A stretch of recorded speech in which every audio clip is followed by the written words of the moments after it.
జిల్లా వాకాడు మండల ప్రజా పరిషత్ కార్యాలయం నందు వాకాడు ఎంపీడీఓ ఎం సాయి ప్రసాద్ ఆధ్వర్యంలో 77వ గణతంత్ర దినోత్సవ వేడుకలను నిర్వహించారు.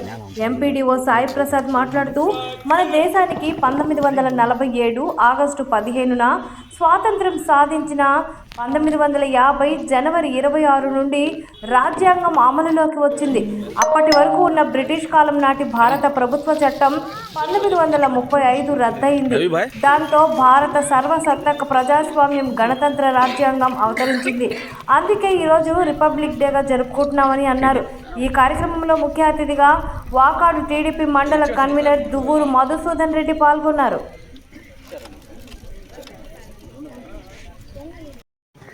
ఈరోజు 77వ గణతంత్ర దినోత్సవాలని మన వాకాడు మండలంలో మన మండల కార్యాలయం దగ్గర జరుపుకుంటున్నాము. దీని ముఖ్య ఉద్దేశము 77వది అసలు రాజ్యాంగం ప్రపంచంలో కల్లా భారత రాజ్యాంగం అనేది పెద్ద దేశాలకు మన దేశం ఒకటి. సమానత్వం, స్వేచ్ఛ, న్యాయము, పౌర సంబంధాలతో కూడిన రాజ్యాంగాన్ని డాక్టర్ అంబేద్కర్ గారు మనకి అందించారు. ప్రతి గణతంత్ర దినోత్సవంలో ఈ రాజ్యాంగాన్ని మనం స్ఫురించుకుంటాం కాబట్టి ప్రతి సంవత్సరం మనం ఈ పండుగని జరుపుకుంటాము. కుల మతము విభేదాలు వర్గభేదాలు లేకుండా అందరూ కలిసి చేసే ఒక గొప్ప పండుగ ఇది.